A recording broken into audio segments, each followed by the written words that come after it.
Hi guys, good morning, good afternoon, good evening, whenever you are watching me. Today I'm going to be sharing with you on how to make potato akara. This challenge is coming from MBS Blex family. So these are the ingredients I'm going to be using. I'll be using 4 potatoes, I'll be using some spinach, onions, one bonnet pepper, but I'm going to be using half of the pepper.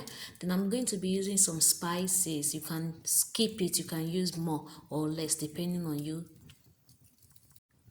So let's get started.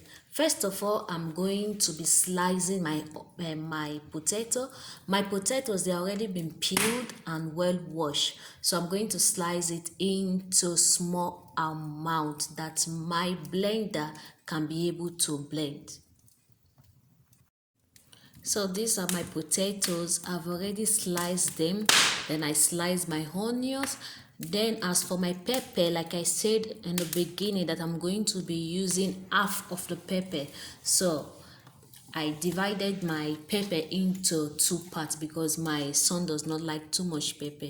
So next I'm going to be pouring it into my blender, add my spices to it. Then I'm going to be blending it.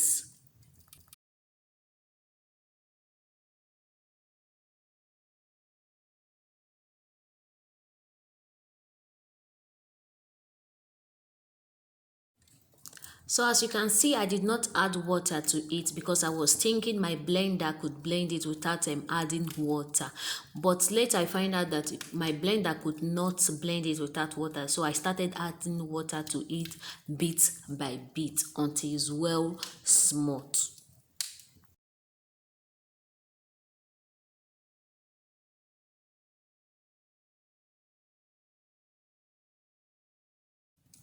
So after blending, this is how it looks like, but I still feel that there's too much water inside. So I'm going to drain out some water from it.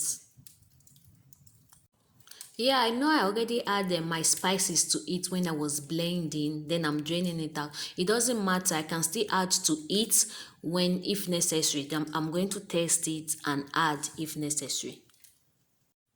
So while I'm draining out some water from my potato, I'm going to be preheating my oil on a medium heat. So next, I'm going to be adding my spinach, then add some seasoning if necessary. You remember I had that at the beginning, but I drained out the water. You can as well add egg to it if you want egg. So I added some chopped onions into my frying pan because I love the additional flavor that come out from from onions before frying anything. And I'm going to be scoping in my potato inside. But remember, always fry on a medium heat. So guys, can you see how colorful it is? You guys really need to try this. This is the first batch, and while the second batch is on fire. This is a must try, guys. So guys, this is the outcome of our potato akara. You guys really need to try it out. It's super delicious. Thank you all for watching. God bless you. For my old and new subscribers, thank you very much. I love you all, but God love you all the most. Thank you very much. God bless you. See you in my next video. Bye bye.